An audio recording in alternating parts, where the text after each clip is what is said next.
Hey guys, welcome back to another vid. So in this one, you can probably tell by the title, it's going to be all about 12 volt and how you can get a really simple, cheap, but basic 12 volt or dual battery system in an old school 4-wheel drive. The one we're going to be looking at today is the one from Super Cheap Auto, just the Super Cheap Auto 12 volt dual battery kit. I picked it up for about $100 and I just wanted something that I could go in, grab out of the box and put straight in to the car. A few of you might have noticed in our last vid when I was working on that Adventure Kings fire pit that I was working on a single cab ute. I've gone out and bought just a single cab ute for work, and I thought I'd do it up a little bit and just do a few little mods to it while it's just sitting there. So this will be the first one. Let me know if there's anything else you think I should do to it or any other mods that you think would be good to go with it. Also guys, if you do have a modern 4-wheel drive that this kit won't suit, you can just swap out the battery isolator for a DC-DC charger and it should work just the same. Just be aware that you might have to add a fuse or a circuit breaker on top of the kit as well. Yep. Guys, if you like what we're doing over here or you get anything out of this video, drop a like there, and if you haven't already, consider subscribing. There's going to be heaps more videos coming up with this Bravo and just little mods that I want to do to get it to be more of a bit of a comfortable camping ute. So if you like this guys, subscribe, follow along with exactly what we're going to do to it. I don't even know what we're going to do to it yet, so let's just figure it out. Righto guys, let's get into it. Righto guys, so here we are. As I said, we're going to be putting in the Super Cheap Auto 12 volt dual battery kit.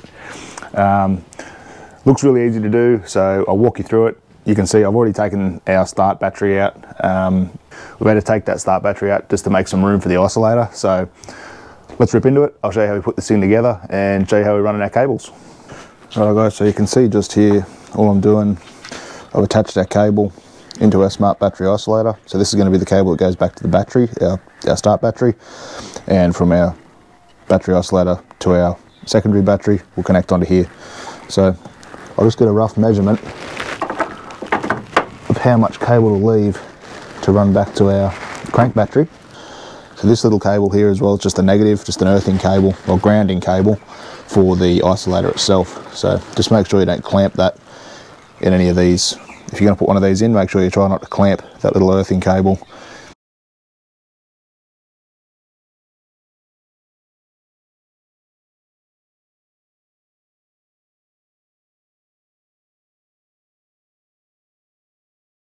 What I'm going to do, if I can ever get this washer off, is connect this other end, so to our secondary battery, and connect it up and screw the isolator down on the mounting plate, just so I know that it's not going to fall off and I'm not going to damage it if I pull on the cable at all.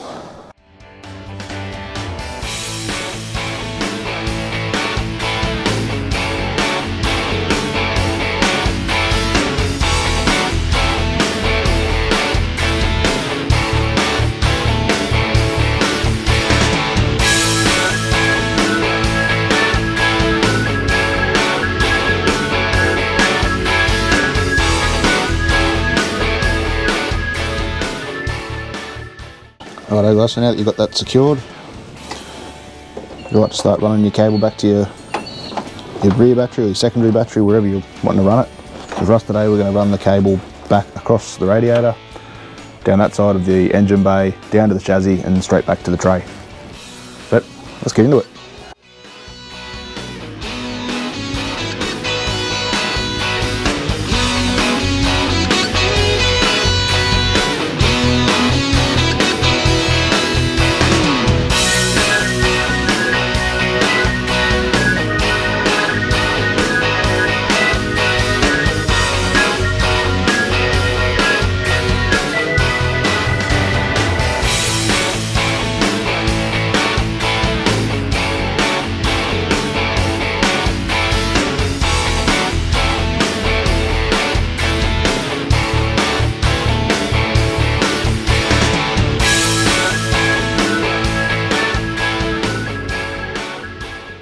Alright guys, so this is definitely not how it's going to stay. This is just pretty much to make sure we've got enough cable to go the length that we need it to go.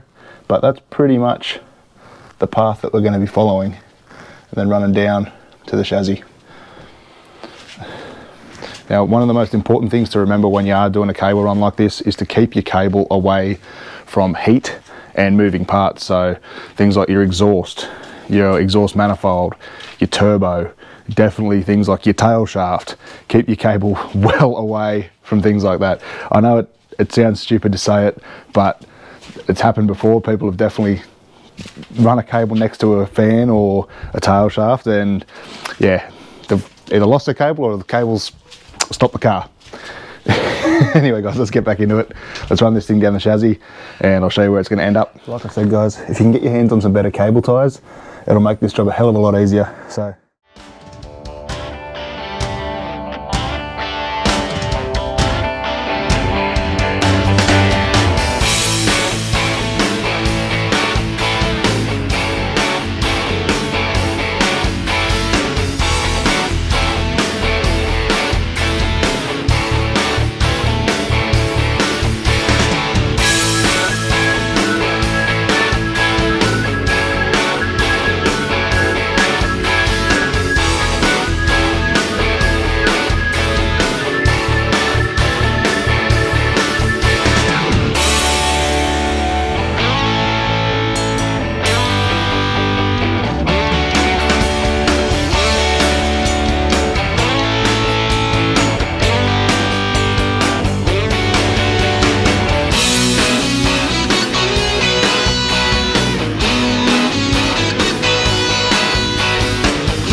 anyway, we'll run this cable in. I'm going to try to do this one-handed while holding the camera. So, pretty easy. What you do is run your cable in.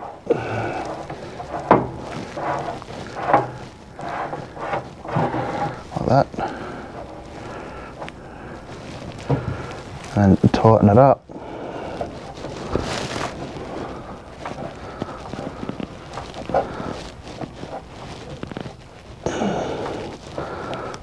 And it should get to a point where you can't move that cable at all. So it's got a nice tight seal. So that's pretty much it guys, that's how you run the cable in. All I've done here is just top riveted these hold downs in place.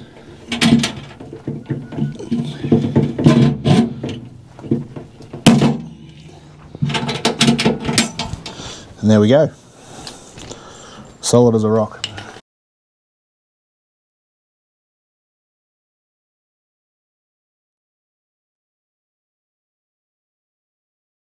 So if you go out and buy one of these kits guys, this is what they come with for your battery connection, so you can just hook onto any lead acid battery. There's the battery terminal. I'll open this packet up so I can give you a look. So you get one negative, there you can see black for negative, and you also get two positives. Anyway, we'll throw these on and we'll start wiring this bad boy up. So they're pretty simple. All you do is back them off straight over your terminal. Then with that wing nut there, that just lets you connect straight on to the terminal.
Just thought I'd give you guys a quick look at how the negative is run.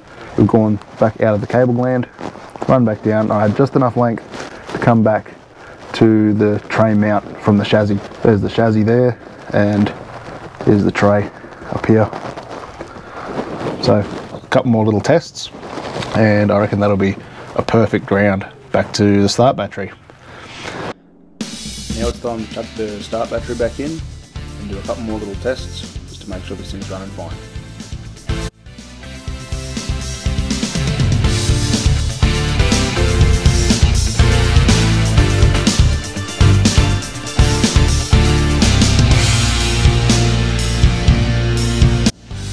Once we've got our start battery back in the engine bay, it's time to start wiring it up and doing some more tests.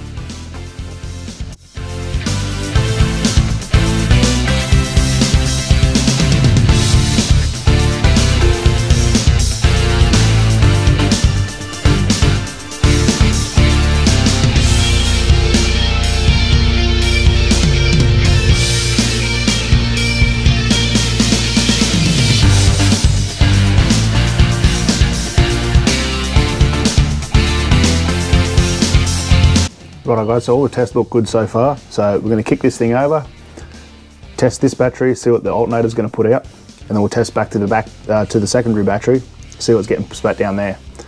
I've just tested the earth that we've run back through the toolbox, and it's almost a dead short back to the negative of this battery, so really good. So anyway, we'll kick it over, take some measurements, and I'll show you how they come up.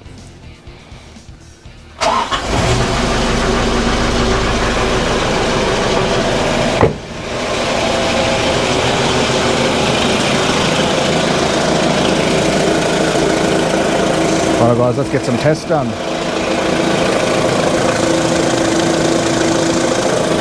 Alright, we've got a red LED on the isolator, that's a good sign.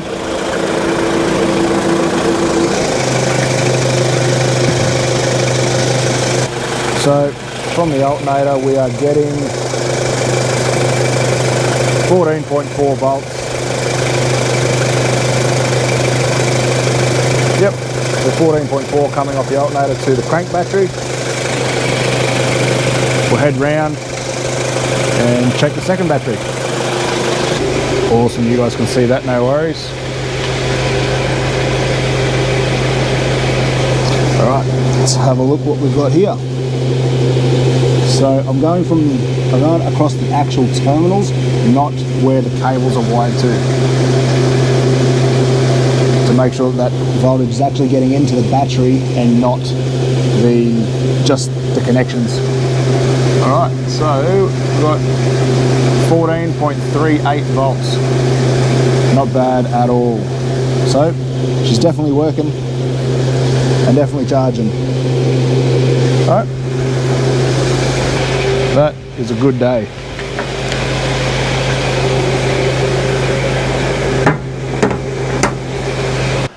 Right guys, so there you have it. That's pretty much as easy as it is to install a 12 volt dual battery kit from Super Cheap Auto into your old school four-wheel drive like this here. Just to recap a little bit guys, so a couple of things from this battery kit that I really did like. All the components that they give you are very good except the cable ties, but we'll get into that in a sec. The fact you get two positive battery terminals, that's a really good idea. The crimp lugs, the little bits of heat shrink that they included in there, that's awesome from Super Cheap. That's a really good little touch that they've done. The isolator itself seems pretty sturdy and of really good quality as well.